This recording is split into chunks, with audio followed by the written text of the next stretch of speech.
I was at work the other day, and like they couldn't get something to show up on the screen or doing this, and like, why isn't it working? The audio's not going to work. I walked up, hold on, do this. And they're like, but we should get IT down here. I'm like, just do this. And they did it. It worked. They're like, damn. I was like, call me anytime.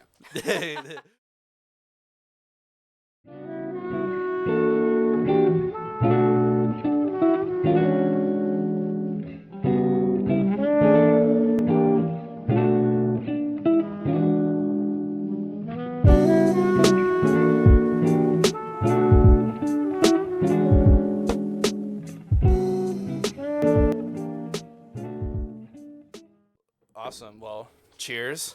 Awesome. Welcome to the show, everybody. Thanks for tuning in to that Hella Dank podcast. Today is myself and my co-host, Maddie. And we got a very special guest, Charles, today. He's a good friend of mine, friend of the show's, and also the current running mayor of Corvallis right now. Thanks for stopping in and taking the time to be here. I know you got a lot on your schedule. Thank you. Appreciate it. I'm happy to be invited. Yeah, how are you doing, man? You doing pretty good? Yeah, it depends on the day. You got to go day by day, right? For sure. Yeah, pretty much. Yeah, well, awesome, dude. Yeah, thanks for taking the time out of your day to do this. It's an honor to have you here. Finally, it graduated. I feel like mentally to have you on the show. So here we are. Well, we've been talking about it for a while. Quite some time. So, I guess getting into it, you're a Corvallis native, right? You grew up here, born and raised here. Oh, no, I've only lived here, 19 years. Okay, where are you from originally? Southern California. Southern California. Yeah. When did you go to school there, or how long did you live there for? I lived there. Let's see. I was born in Orange County, and then when I was 15, moved to the Inland Empire, so San Bernardino area, and that's where I met my wife. And most of my kids were born there. And then looking at the area, we decided I didn't want to raise my teenagers there. So we started looking around. It's actually a long story about how I got to Oregon, but we just looked around and we're trying to figure out where we could move that made sense. And look at Northern California. We're like, just like Southern California. Yeah. Looked at surrounding states, Arizona, too hot, Nevada, too hot. Mm-hmm. And then when we said, what about Oregon? And then everything in our life started screaming Oregon. The Oregon Quarter came out that year. The book my wife was reading the story took place in Oregon. There was commercials about Oregon on TV. So we're like, I guess we're going to Oregon. Awesome. So I literally packed up 5 kids in a minivan with a pop-up tent trailer, stuck everything in storage, and hit the road. Sounds like a long drive. Yeah. 2 months. Wow. Well, we went from Southern California to Oregon via Texas. Okay. Because we thought, well, if we're taking a road trip, we're going to visit people. And she had family in Texas, so we went to Texas, and it was before smartphones, so we had a laptop with a GPS unit and Microsoft Streets and Trips. Yeah. And we just bring up, like, where are we going to stay tonight and set up camp wherever.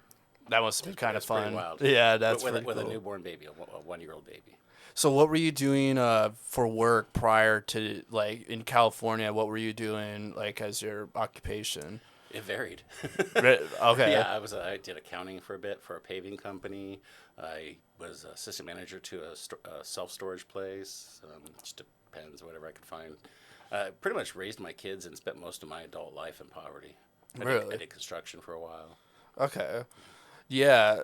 So from there, were you doing a job, or like when you moved, at which point did you decide, like, at least think about getting into like local politics or like a local position? That would be about, it was 2015. 2016 is when I first thought about running for office.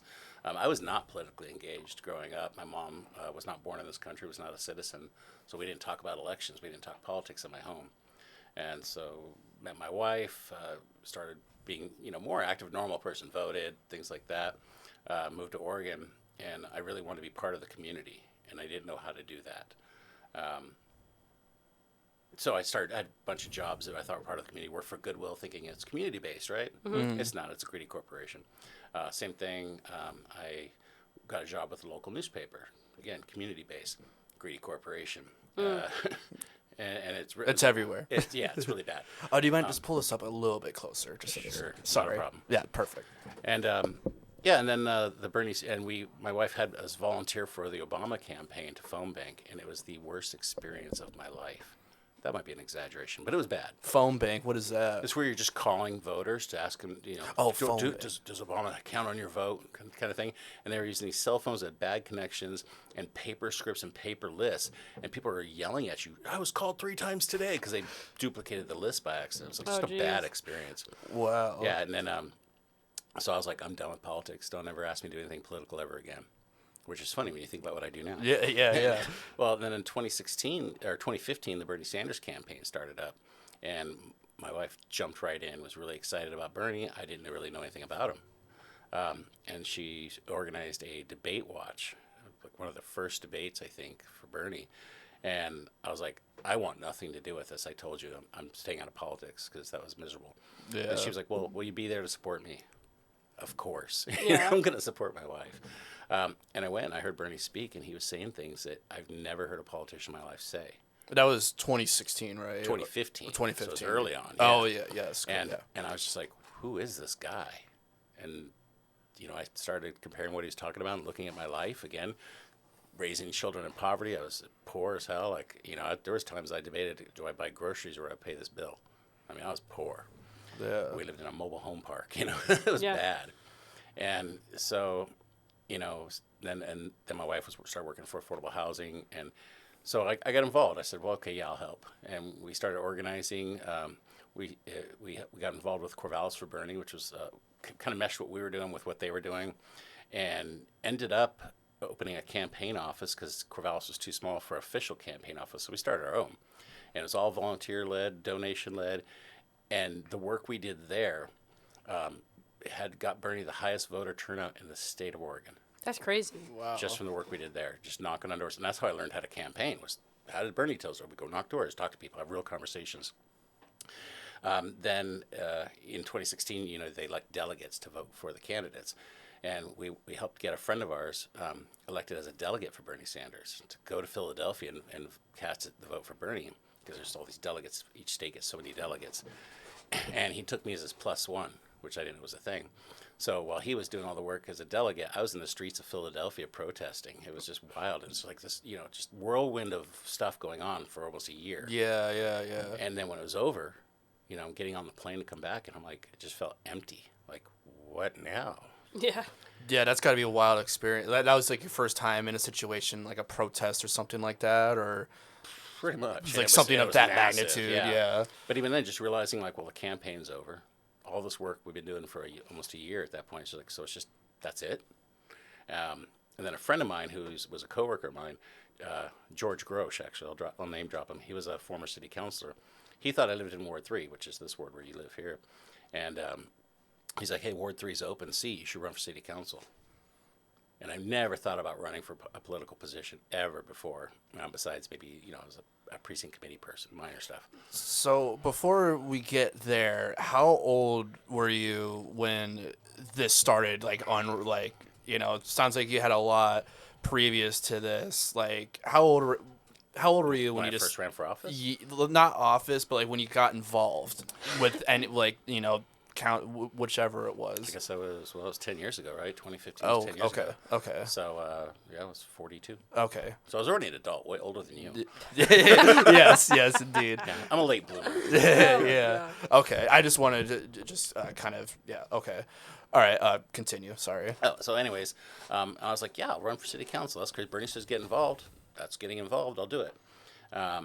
And you have to collect signatures to get on the ballot for local races. So I collected the signatures. I knew plenty of people in Ward 3, and went to go file those signatures. And turns out I was using an old map that was on the city's website. I didn't live in Ward 3. I lived in Ward 2. And I didn't know that many people in Ward 2. That's the downtown area of Corvallis. And so I had to start all over. By the time I was done collecting signatures, because I had to knock doors to get those signatures, it wasn't easy. I turned them in. I had 5 weeks to campaign before the election. Less than 5 weeks. It was a really short time frame. Wow. Yeah. Yeah, and I was running against a 3-term incumbent for my first election. Yeah. So that's long standing. That's I didn't win. That's quite a wall to bust through your first time signing up. Well-established candidate. 3 terms. That's 6 years. Yeah. And he was running for re-election. So I didn't win, but I took 43% of the vote in 5 weeks. and I was nobody. Nobody knew who I was. I had no name recognition at all. Yeah. So that's when I realized, like, this can be done. This is real. Anybody can do this. What were some of the, like, even though it's like city councilor, I guess before we get there, just describe like city councilor. What is exactly that position? Like, what does that do? Literally vote on everything that affects the city. So Okay. as a councilor, you vote on ordinances that become law. So like the Corvallis Municipal Code, those are local laws that are voted on by the city council. You vote on adopting the budget that the city operates on. Any resolutions, anything that you literally think about, from how much money goes into the streets, how much money goes to parks, how much money we pay our police officers. All of that is voted on by the council. Okay. So every decision. So when you approached that role to get elected in, was there, like, do you guys have different priorities for the city that you want to, like, adjust over the opponent? Like, what was some of your goals, at least when you first ran for that, to adjust or whatever? Yeah, I think the issues I was based on have evolved, but they haven't really changed. So, I mean, I think I even reused my original campaign sign. It was livability, sustainability, and what was the other one? I don't remember what the other one is. It's been a while. It's been some time. Yeah. It's been a long week, too. Yeah. And, I looked at things like the fact that OSU had a serious impact to our housing. So and I felt there was a disparity between what OSU gives the city, which is, there's a lot of good that comes out of it. There's, finances that benefit our downtown and our shopping from students, and just the vibe of Corvallis is based off that OSU. But I felt like there was that they weren't paying their part to help with our city's needs, and they were having a serious negative impact on housing. So housing has been my passion ever since I started working in affordable housing as a maintenance technician. Yeah. And so I saw an issue there with housing. I felt the city wasn't doing enough to develop housing. We had a lot of barriers in our land development code, and in cost of housing also affects livability, right? And then sustainability as well, because I felt like the city needed to be a leader on addressing climate change. And at the time, not much was happening. I mean, we had a climate action plan, and there was the climate action advisory board, but there wasn't real tangible action I felt happening, at least not at the level that it should. And that's what I worked on as a councilor. It's what I still work on as mayor. Yeah. Well, those are some pretty valid, positions to take on that. I think that's pretty important. I didn't realize, how much weight was on this. Like, I guess it makes sense, city councilor, but that's quite a bit of weight on someone's shoulders like that. So you lose that first bout with the incumbent. Well, let me rephrase it. I don't feel I lost. I just didn't win. You didn't win. Fair. Glass half full. When you take 43% of the vote, you didn't lose. No, that is not a loss. Yeah, that is a very good point. That's still, like, from being like a nobody, like you said, to getting, like, I feel like election is so wild. It's like you're getting a bunch of people you haven't met or don't know, all of a sudden, like, you're getting approved. Like, that's just a trip for me to even think. How did that feel? Like, just wild. When you're looking at, we have a ward-based system here, so the people that vote for you are just people of your ward, and the people that were voting me in Ward 2 weren't the people I knew in Corvallis. I knew Ward 3. Mm-hmm. I knew that part of South Corvallis. So to look back, and I think the ward at the time was a little over 2,000 people, and to have nearly half vote for you was just crazy. I'm like, it was like 700 and something people voted for me. And I'm like, I don't know 700 people. It was like kind of crazy. Yeah, that is really interesting. Yeah, I mean, obviously not the same, but I kind of get that with, like, the show is, like, I'll get like 100 views or whatever. It's like, maybe I know 100 people, but I don't off the top of my head. So it's a trip just knowing that there's 100, maybe 70 strangers watching it, so I can't even imagine what that feel like to be a public official. So what's your next, when you go from running for city councilor, what's your next move after that? Well, to be honest, I didn't have one. So okay. I committed once I was elected. I was like, I'm going to serve 2 terms. That was my goal, because I knew that you can't get much done. So we're backwards here in Corvallis, which is interesting. Most cities, the mayor is a 2-year term and councilors a 4-year term. Here we're backwards.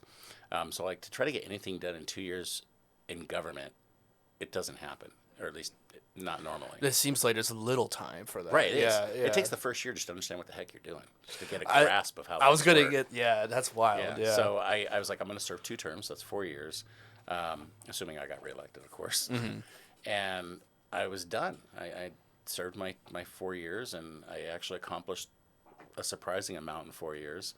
And so I was ready just to go back to being a normal person. Yeah. That was my plan. Yeah. And then the mayor comes on the radar. The mayor thing. I had people reach out to me and ask me to run because the previous mayor wasn't seeking re-election; he was done, and there were people concerned about the other people running for that seat. Mm-hmm. And I know the people that were running for the seat. I don't think they were bad people; just their politics didn't align with what the city needed what people felt was necessary for the city. Yeah. So at first, when people asked me, we need you to run for mayor, I was like, no, no Yeah. way. But Yeah. you start thinking about something, you start visioning it, and Mayor Maughan sounds kind of cool. Yeah, I still got your sign. So okay, it gets on your radar. When does it start to kind of like when you're like, okay, this might actually be a thing? Like when does that kind of come into the picture? When you're gonna pursue I'm trying it? to remember. So I need my wife here; she remembers this stuff for me. Shout out to Holly. I think I was thinking about it on my birthday the year before the election, possibly. Because it couldn't have been the year of the election, because that would have been a very short campaign. Yeah. So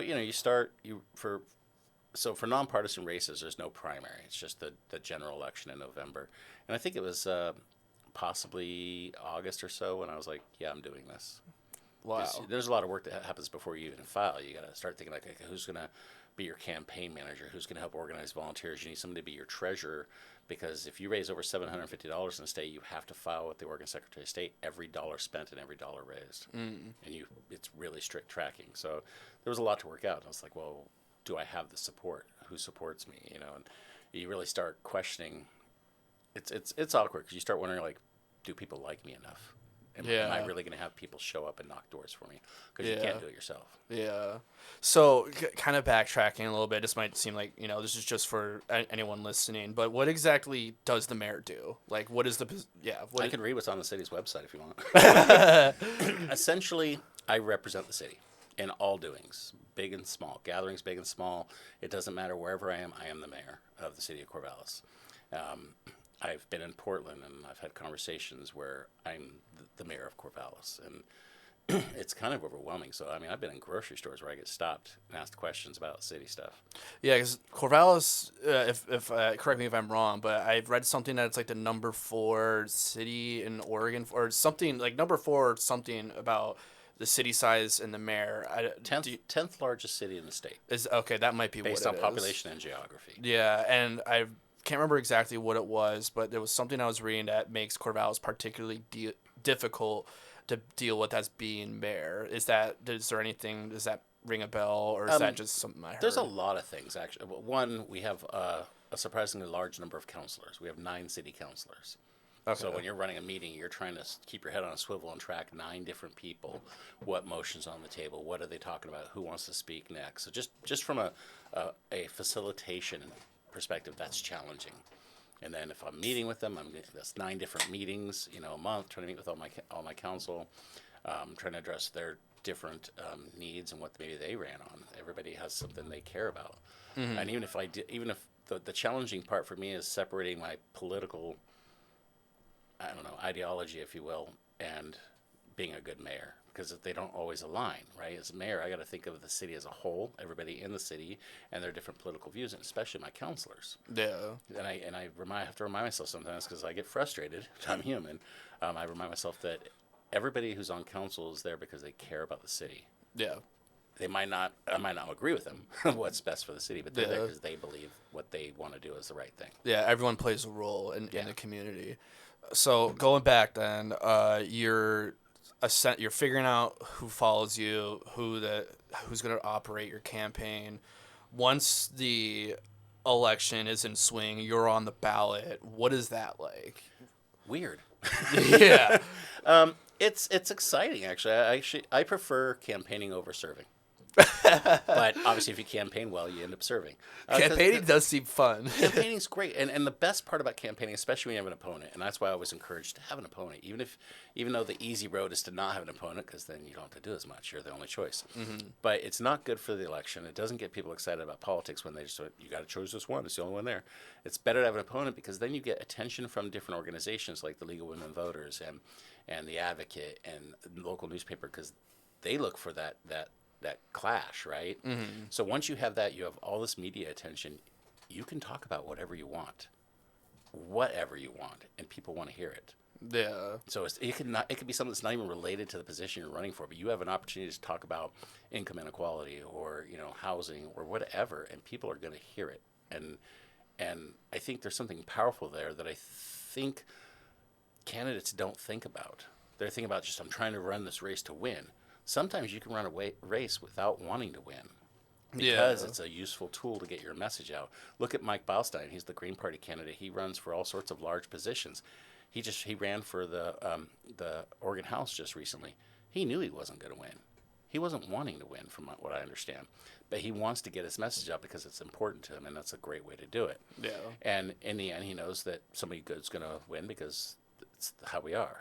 But he feels safe. He's not going to be a spoiler candidate in that race. And I think that's got to be hard for him because Green Party doesn't win elections as often as Democrats do in this area. Yeah. But it's important. It's a great opportunity to get your message out. And I mean, as long as it's not a personal message, like he's talking about issues, Yeah. Yeah. There's a couple people I read in the voters pamphlet where you read because there's a ton of different parties, and you read some where it's like, it seems like they kind of have a personal vendetta to get off their chest. And then there's some people that have like a real plan and real things that they stand by.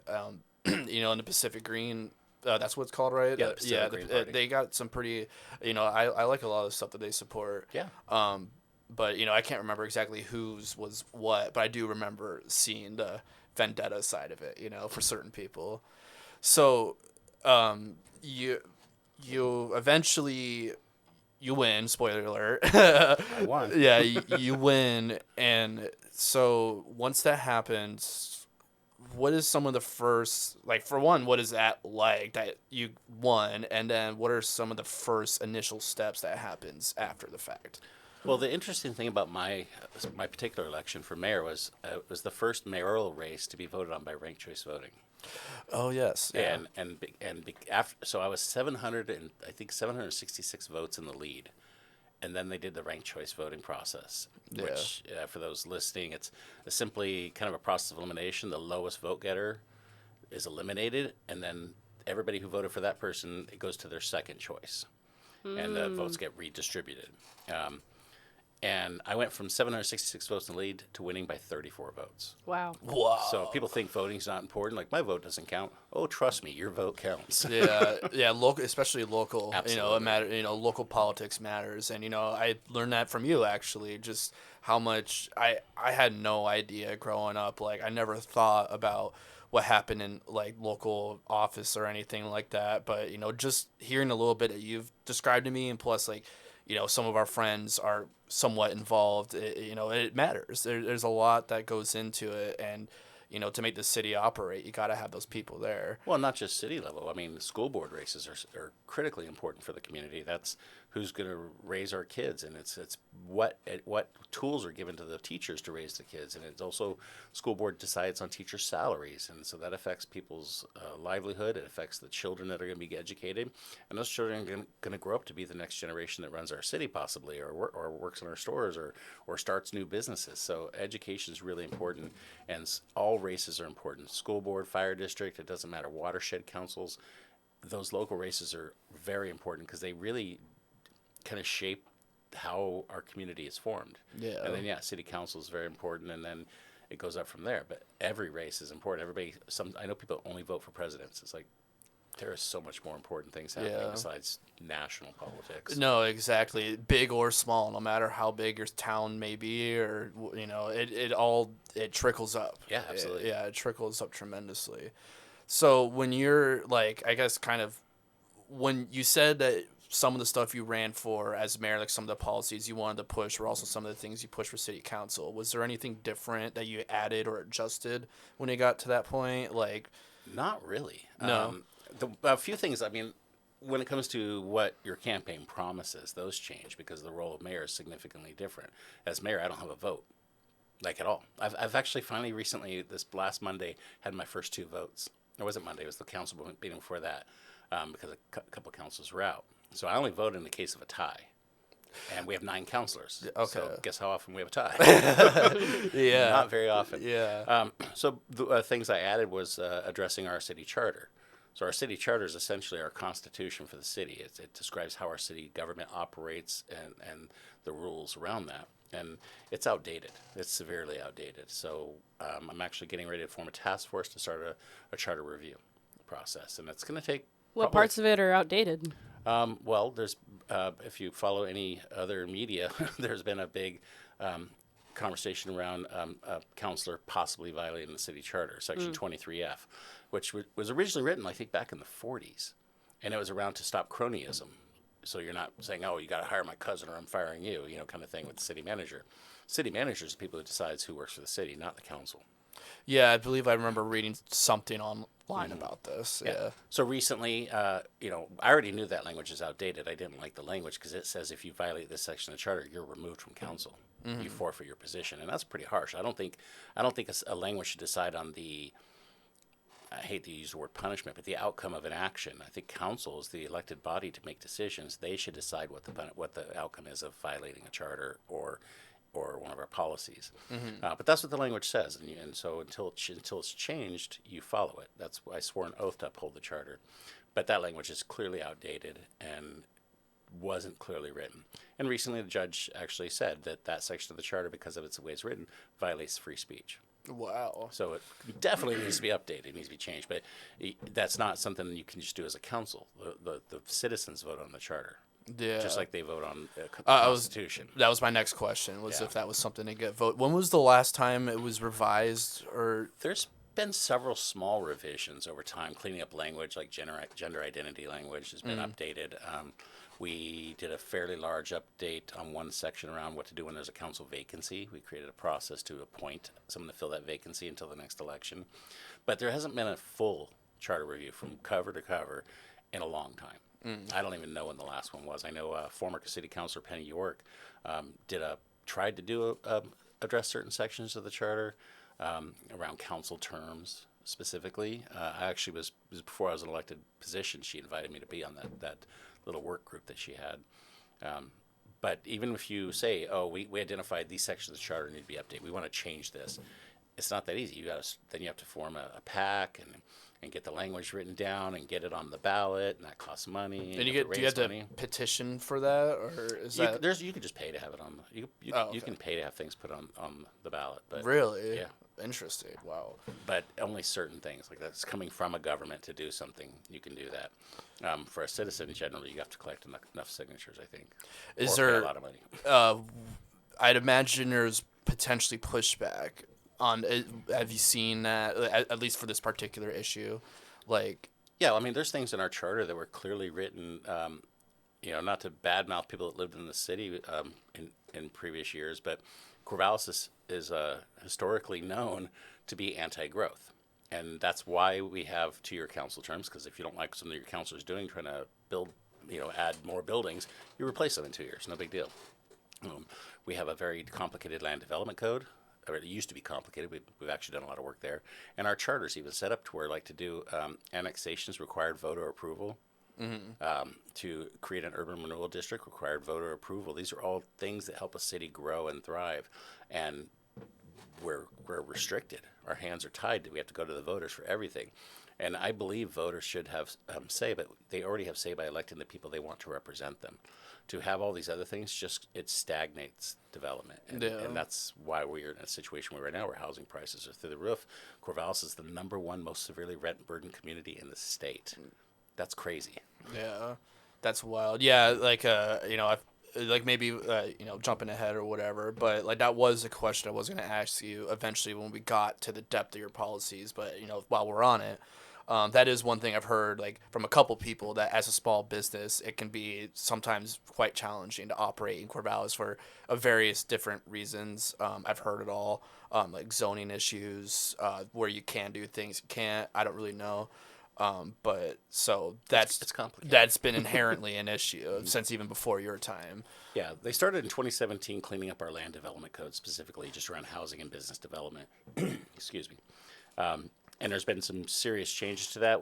It went from thousands of pages down to a few hundred pages now. So We've cleaned up our code. We still need to protect the type of things we want developed, right? We don't want just a free for all. You still got to control certain things like setbacks, so your neighbor's house isn't right on the fence line, things like that. You know, there's common sense things you want to control, but it shouldn't be a burden to development. It shouldn't stop development. Yeah. And the city's taken a lot of action to spur development in certain areas. Like we created I hate the acronym, but the MUPTI and LERPTI programs. It's the That's awesome. It's I terrible. hate it. I love It's it. terrible. Muppy and Lurpty. So MUPTI stands for multi-unit property tax exemption, and it's in our mixed-use zone. So downtown's a mixed-use zone.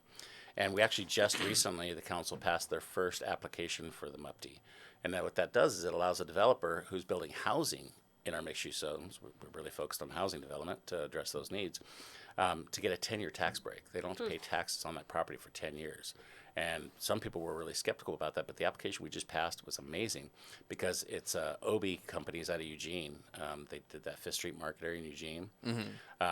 They want to do that here. So they're looking where Flat Tail used to be on First and Madison, building half hotel, half apartments with a restaurant. Like it's really going to be beneficial. So yeah, we're losing out on the taxes on the apartments, but we're going to be getting so much taxes on the hotel and restaurant side. So it's still a net positive on taxes, even though they're getting this great break that helps them when it comes to development. And they even said because of the cost of development, they don't think they'd be able to develop here if they didn't have that tax break. So that's spurred development where it's going to be good for downtown. It's going to put more people living downtown, which is fantastic, and new businesses and more tourism. Yeah, that's like a long-term kind of benefit, I feel Yeah. like, for sure. So aside, what are some other things that like you talked about revising the charter and some housing. What, maybe not what you want to do, but what were some inherent things that you kind of inherited as a mayor that you had to also address, like that? You know what I mean? Like, Oh, there's a laundry list. We don't have much time. I'll focus on what I cared about. The big ones. We lacked a lot of affordable housing choices in here. So I mean, people who are really struggling, sure, they might get a voucher through HUD, a Section 8 voucher, but there's nowhere to use it. When the Corvallis vacancy rate was less than 1%. That's insane. I mean, apartments usually would run at least a 2 to 3% vacancy rate. We were less than 1%. We were less than half, I think, vacancy rate. So there was nowhere for people to live. You couldn't move here. Yeah. But specifically around affordable housing, I felt there was a need, and multifamily housing, because that's where you start, and people can start saving money and maybe to be able to buy a house later on. That's how it worked for me. I didn't have the money to buy a house initially. So the city looked at its available land inventory for type of zoning, and they took time to do that. And then we came up with a map, said, okay, here's the percentage we have of single-family dwellings and zoning. Here's this zone. We had light industrial zoning, but we were low on multifamily zoning. It's high-density residential. And so I made the motion to change 4 different parcels from light industrial to high-density residential. Is like, for example, this part across the street here, is that one of them? That was one of them. Yeah, Yeah, so that right went across up the street. fast, dude. Yeah, that that's was 174 units of affordable housing. That's wild. And the sweet part is they came to the city for some gap funding. I could talk your ear off about affordable housing. It's what I do for a day job. But they came to the city because they even though you get funding through the federal government through the low-income housing tax credit program, there's gaps, right? That doesn't cover all your development. So they came to the city looking for money, and we started using construction excise tax. So when there's a development, we tax extra, and it goes into a pool of funds to help affordable housing development. And we gave them $60,000, which is nothing, right? Yeah. It was $60,000. But our agreement with them is like, okay, we're going to give you this money to fill that gap, but you need to keep your affordability for 60 years. So Wow. with low-income housing tax credits, it's only 30 years. We doubled the affordability term with a tiny little amount of money, and that's 174 units that is normally would be historically considered really low-income families because it's 60% of the area median income or less to qualify to live there. But now that's a person with a job. That's a normal income. So Yeah. So as long as you're not making a lot of money, you can qualify to live there, and it's for families. And there's rules to make it to where it can't be all student housing. It's literally what we needed here. It's in for Corvallis. the locals. Yeah, and that's just one of them. We have another 100 units over off 53rd, another 85 units over here off River Green. There's money that they haven't developed yet, but we're going to have 3rd Street Commons, which is going to be permanent supportive housing. So between what's currently in development and what's already been developed is more affordable housing than Corvallis has ever seen in its history. Now, do you know what the cap is off the top of your head for if anyone's interested in one of these affordable places? Like, what's the income gap? or cap rather? I don't have that information. You don't in my know? head. Okay. It's 60% of the area median income, which is determined by HUD. So Okay. if you actually search OHCS income limits, it'll take you to a web page that you can click on Benton County and see the numbers. Okay. Based on your family size. So go there, check it out. All right. And that also sets a rent control limits because HUD sets what the income limit requirement is, so you have to be below that income limit. But it also sets the maximum rent for that unit. Oh, So okay. rents aren't going to spike; they can't. They're stuck with HUD, which are still pretty high for Benton County. I think, like a one bedroom is around $900, which isn't cheap. But compared to some apartments in Corvallis, it is. Yeah, we there's have one some bedrooms going insane- for $2,000 in Yeah. Corvallis. So Yeah, I when we moved into this house about 5-6 years, I think it was about 6 years ago now. But yeah, we were paying like $1,400 a month. 3-bed, 2-car garage. A house. And then now when you see like over the past few years, just because of housing market or whatever, it's wild how expensive things have gotten. Like, what is it? I guess the retreat is like student housing or whatever. the retreat's a bit extreme. That's it. That's an extreme example, but there are other areas where they want like $2,700, $2,500 for like a townhouse or some shit sometimes, and it's just like, maybe that's reasonable. Maybe I just think I don't know. I just thought that was a lot, but I mean, even me, I bought my house, what, a little over 2 years ago, almost 3 years now, and with the markets the way they are, I mean, it's a 2-bedroom, 1.5-bath townhouse. I share a wall with my neighbor, but I own my side of it, and my mortgage is like $2,200 a month. wow. That's Yeah. insane. Wow. Yeah, but it's what I can afford, Yeah. barely. Has it gone up in value in that time at all, significantly, or? I have about $60,000 in equity, Okay. which is good considering today's markets. Yeah, yeah, no kidding. So, okay, what about some other things that aren't like housing related, like parks and rec? Is that something that's on your table a lot that you have to manage? Yeah, there's a lot of challenge with the city of Corvallis. We love our parks, right? We have more parks, I think, than anybody. Just about.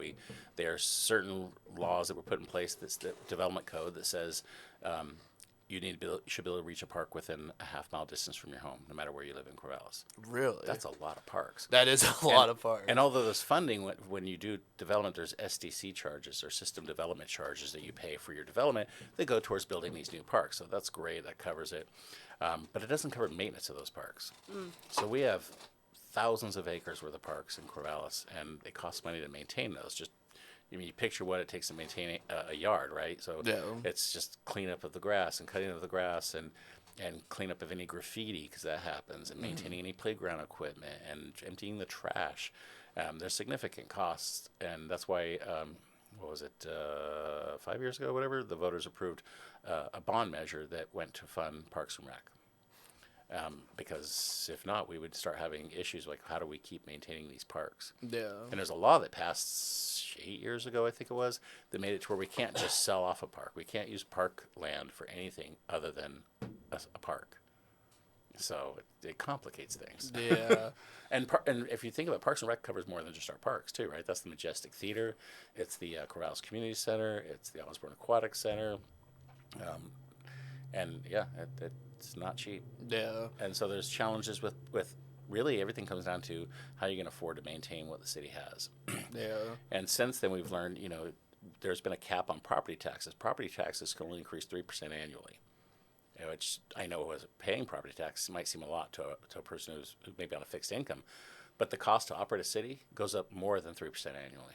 Yeah. So eventually, you're going to reach a point where it's not a question of how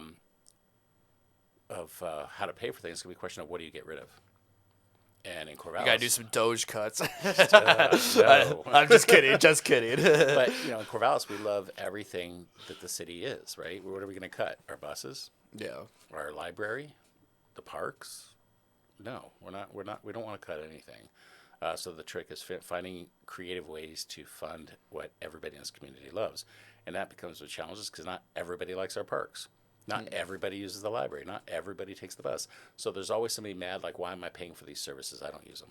Yeah. But it benefits the community as a whole. Yeah. No, for sure. And I would rather, like I go down to Willamette Park and play frisbee golf. Sometimes I go to Avery Park, and yeah, I feel comfortable putting my fair share in maintaining those places. I think it's important, especially like we live in a community like this where there's not much property. Like I grew up on a 140-acre farm where I had land to run, and so I feel like being in a place like this is like kind of closing in, but when you have that park, it gives you that freedom to be outside and have that place to roam and stuff. And if I can pay someone to keep that grass mowed and pick up the dog shit, then let's go. Yeah. Really, I encourage everybody to clean up after. Yeah, clean up after your animals, please, for the love of God. So, speaking of budgets, how does the state kick down an allotted amount to each city? Like this is your city's budget for the year. Like, how does that work? Not exactly. No. There are funds we get from the state. City gets funds from a lot of places. We get property tax that's done locally. We get funding through our city services bill that we all pay. Yes. We get lodging tax. So all the hotels and Airbnb, when people stay there, we get lodging tax from that. We get cannabis tax. There's a tax on cannabis that comes directly to us. Yeah. The challenge there is that it goes to the state first, and they distribute it back to us, and there's questions on whether that's fair or the way they do it or not. But that's a long conversation. But we do get money that filters into our community from the state. Lottery funds affect local communities. Schools get funding, and that funding still benefits the community. So there's a lot of different sources of revenue, but it's not just like, here's the state, here's your money. Yeah. It's far more complicated than that. Okay. That makes sense, I guess. They can't just be handing everyone out they only have so much money for themselves. It'd be nice if it was that simple, though. Yeah. Well, I wonder if there are some states maybe that like, allot a budget per the city. I don't know, but maybe. I mean, I think some states operate differently than others, but yeah. And I don't know everything when it comes to state finances.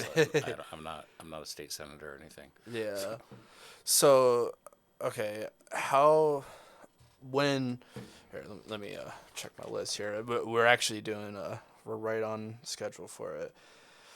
Like for right now, what is maybe not issues rather, but like some topics that are in discussion in the current moment that maybe are affecting the city or people is.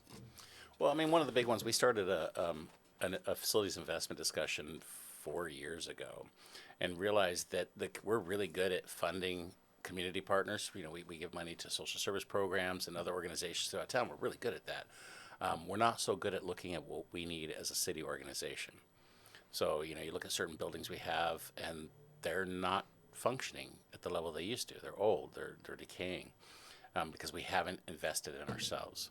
So we started the conversation. Of what facilities are vital to city operations, and obviously the way at the top of the list back then was our fire stations. So we, the way the fire department has changed over the last 40 years. You think back to old movies, it was just a bunch of guys. Those are the firefighters. Well, that's not what the fire department looks like now. So we have these old facilities that don't have changing rooms for multi-gender. The sleeping quarters were inadequate. It's like just really aging buildings. So we identified the fire station on Circle Boulevard was the first one. It was shovel ready. We already had a plan of what we wanted to do, and there were suddenly funds through ARPA that we could use to renovate that fire station, and we just jumped on it and did it. And it's amazing. I actually have photos I could share. Fully renovated, and one of the things they did that I think just benefits you think of the hours these firefighters work. They're not even firefighters. They're first responders. They also provide medical response. Yeah. The city of Corvallis operates its own ambulance service, and so firefighters are also EMTs. They do it all. Yeah. Those guys are badass. Yeah, they're amazing, and they work crazy hours. So it's like they should be taken care of. They should be in comfort when they're at the station, not in really poor facilities. Yeah. So the one thing it is, they took the sleeping quarters and divided it up into individual rooms. Because when you get a call, it's not everybody shouldn't get woken up for that call, just the people that are needed. You might just need 2 EMTs, go. But instead, it used to be this big room everybody shared. Alarms would go off, lights would go off, and just on sound was the information of what the call was, and you're half asleep and you need to remember that. Yeah. I couldn't do it. Yeah. So now they're individual rooms, so only the lights will turn on and the alarm will go off in the room of the person who's who's got to respond. And now they have a display screen, so it's audible still, but then there's a display screen where they can read the call. They can wake up a little bit, look and at while they're pulling up yeah. their pants, they can be reading the screen at the same time. And it's more efficient, more effective, and everybody else gets to sleep. Yeah, it makes sense to me. I mean, no reason to fatigue everyone else if they don't, they're only half of them are needed. Yeah, and a lot of our equipment was being stored outdoors, which, you leave something outside, it starts rusting, it gets beat up, it costs more to maintain it. So now we create a new apparatus base, so the equipment's brought inside. So it's just 100% improvement for equipment and for the people working there. Yeah. And then we did it again on the other fire station over on 35th, and that just finished up. And then we also recently found funding and moved forward of addressing our park maintenance facility that was really inadequate. A lot of equipment outside again in a floodplain. So we're going to be building a brand new facility there. So the next step in that conversation was the last on the list, which is our city hall and our police department. And we had plans for the police department working with the county, and that fell through because they were going a different direction. So we need a new police facility. We have our evidence room floods currently. Whoa. Yeah. The only changing area for our female police officers is right past the holding cell where potentially Oh, that's not drunks good. are and violent Yeah. criminals. So they're getting harassed before they even clock in for the day. Yeah. So outdated facility needs. And that's what we're looking at. We're at that step where we're looking at how do we fund a brand new city hall and police station. It's not cheap, and people are mad. People are always mad. Yeah. That's the way politics, I think, has changed. Is people start with anger instead of conversation. How long did it take for you to get used to that? I'm still working on it. Hate's a terrible thing, and I deal with a lot of it. We're working on that, and we did a task force to look into that, and it actually branched out further than we assigned them to do, but it was a good thing. We learned people were really concerned about downtown. We learned they want us to keep our city facilities like City Hall and Police Department downtown. They want our offices downtown, and they want us to invest in downtown. So now I'm going to be looking at creating a task force to look at the needs of downtown. We're going to work with a downtown Corvallis organization to find out what do we need to revitalize our downtown. And in the same conversation, how does City Hall and the police station fit in with that? And we already know a lot of those answers because it's on Madison. There was a plan, I think it's 70 years old now, of Madison Avenue being this connector between the river and OSU, and being really part of the city, being part of that, changing the way Madison Avenue is. And we're working on that. We're working on that dream. Yeah, that'd be kind of, because Madison, if I'm thinking of downtown right, if it's like a one-way going towards the river or Right away? after Jefferson. Yeah, but is it going towards the river or away? It's two-way right at first, up until you get to second. That is right. And then it is it's one two-way. way heading north or heading west. Yeah, so towards OSU. Yeah, that's a weird street. But they want to change it. So the original plan was to make it less car dependent, more pedestrian and bicycle friendly. Yeah. And then even the section that would be in front of City Hall, if we did go with the tentative plans we have, would be more of a community space with areas to sit, enjoy, and meet with people. And we can even cover the area and have community events right there on the street. And I love the tentative plans and the discussion. People saw some architectural drawings and didn't like it. It's like, well, that's just an idea. That's not what it'll be. Rough draft. Yeah. I want warm. I want stone. I want wood. I want things that really represent our community. Big glass building does not represent Corvallis. Yeah. So, no, glass buildings suck. yeah. And so OSU already did the part. If you ever go to, what is it 8th Street or 9th Street, wherever, over by OSU, they did all that work to like the path leading into campus there right on Madison. Yeah. So that was part of it, and it's supposed to continue down through all the way through downtown to the river. And OB Companies is interested in spending money to develop even the river part like they did in Eugene, where you can actually walk out through the trees and see the river, and it could be an educational piece for people visiting. That's cool. How can people find details of this, or like if they want to learn more about these initiatives, where can they go to find it? Everything's on our city website. Okay. So that's just corvallisoregon.gov. And if you can't find it there, you can easily click on government and email me, and I'd be happy to direct people to the right information on there. Okay. It's going to be a long-term plan. There's been accusations like that people just want a fancy break room. And that's just kind of silly. Like, it's not about the break room. It's about right now at City Hall, most of our staff that work in City Hall are either overheated or cold. I mean, literally you have to have a heater under your desk because you don't know what it's going to be like day to day, because the heater that building's old. It's old. And, yeah. And drafty windows, and not really. It was not built to be a City Hall. Mm-hmm.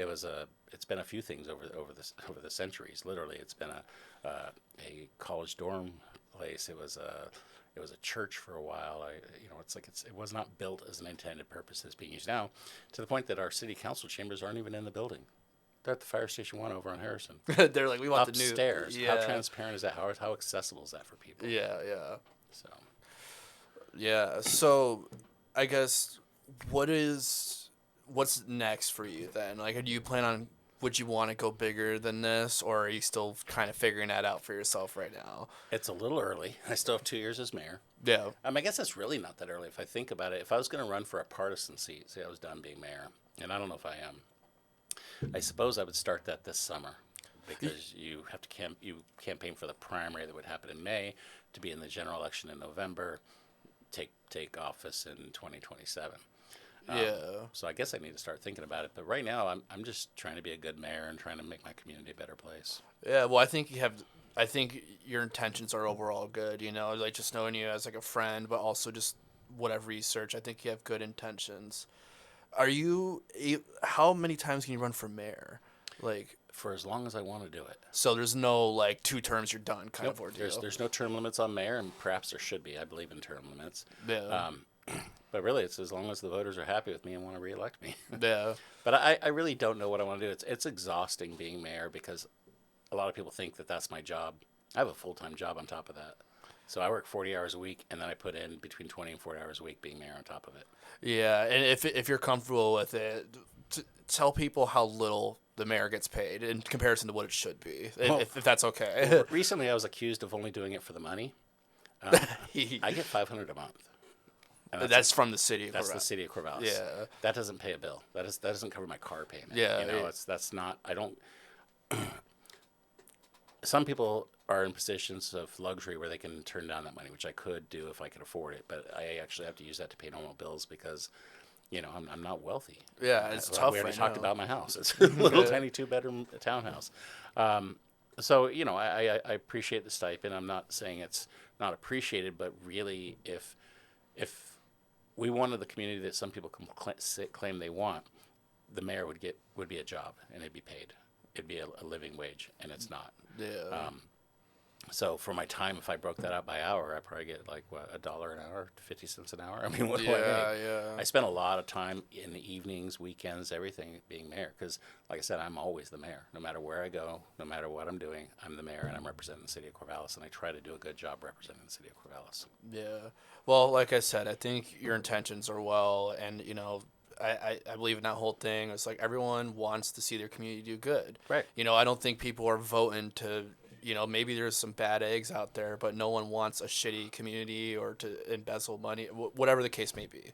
But yeah, I think there's only so much you can do. There's only so much power you have, and you can only make so many people happy, like you said. Well, when I first said no, I had no intention of being mayor. I was told, well, that's why you'd be a good one. Because I think there are different people run for office, people who want to do it as a career, and sometimes that's okay. It depends on their vision for it, right? But then there's people who do it for their own personal gain or their personal interest because they like the attention or whatever it is. And I think that's the wrong reason to serve in any capacity. Yeah. If you're doing it for you, you shouldn't do it at all. Like I said, I served my community. I wanted to give back to my community, and that's why I served 2 terms on council. No intentions on doing anything further. Now that I'm doing it, the question is, where can I best serve my community? I have people right now saying I should run for state senator. That people are telling me I should run for county commissioner. State senator doesn't pay much. I couldn't live off that. I couldn't keep my current job if I had that position. And that would be a full-time situation, Pretty much. Kind of. I mean, they're considered part-time, but you look at the hours our legislature put in, like, our legislators are rock stars. I mean, it's amazing the amount of work they do for the very little amount of money they get. No matter what party, too. Like, Yeah. that's a different type of person to be able to take that. No matter if you're Republican, Democrat, like, that's wild. Mm-hmm. That's a lot. But our form of government's set up for wealthy, independent people to be able to do it, or retirees. Even the governor, I think, only gets like $100,000 a year. That's the governor. That's crazy. Yeah. And legislators, I think, start around $60,000 or so a year. That's not that much money, really. So that'd be the challenge. I don't think I could do that because I couldn't afford it. And then I started thinking about county commissioner, which gets decent money. But then I ask myself, would I run for that position for the money, or am I running for that position to better my community. Yeah. Because if I'm running for a position for the money, then I shouldn't run at all. Yeah. Yeah. Well, that's a good mindset. Excuse me. I think that's a mindset everyone should have for almost anything they do. Is just like, do you like, obviously, if you need a job, you got to have the job, but if you don't do what you do just for the passion of it, then it's like, what's the point? Yeah, Almost. unfortunately, too many people are put in a position where that's not a choice for them. Right? Yeah, that is true. Got to pay the bills at the end of Yes, the day. yeah, indeed. Like, no one wants to work at McDonald's, but guess what? Sometimes you got to. Absolutely. Yeah. I don't know. There's probably somebody out there that wants to work at McDonald's. There is a few, I'm sure. So, what advice can you give for people who maybe not aware of their local politics or their local commissioner? Like, what is a good starting place for people if they want to learn more just in their area? Where can they look? I mean, I think that changes based on where you live. So, if you live in a city, learn about your elected council of the city. Every city has a city council. It might be called something different, but it's the same kind of form of governance where you have a body of people making decisions. Learn who they are. If it's a ward system like Corvallis, find out who your city councilor is. Email them, ask to meet them, have a conversation, learn about what they represent. Do they represent you? Because if they don't, maybe you should think about running. Fair enough. I'm a normal guy. I'm not somebody who went to some Ivy League school. And I'll even let out a little secret. I didn't go to college. Yeah. I tell people all the time I'm nobody special, and people are like, "Oh, you're special." It's like, no, I'm not. I'm a regular guy who saw a need and ran to serve that need. That's awesome.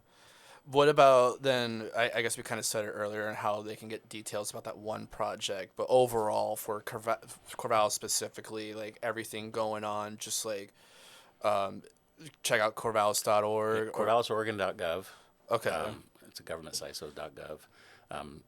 CorvallisOregon.gov, and just dig around in that website. There's different pages. There's pages around community, around business for businesses. There's the government page that talks about who your elected officials are. You can. There's a map there, so you can even look up where you live and see who's your city councilor, and their email address is right there. Email them. Ask to meet them. They're all good people, even if I disagree with them from time to time. Yeah. And you definitely should meet your counselor. Yeah. Do you still do the farmers market? Do you still have your pop up down there? My activism group? Yes. That's the other thing. I'm also an activist. So. Yeah, I didn't know if you wanted to, No, I'm fine talking about that. Okay. I'm co-founder of Our Revolution, Corvallis Allies. We're part of the National Our Revolution group. And yeah, come April when the summer market starts up, we'll be out there most Saturdays as long as we can get enough volunteers.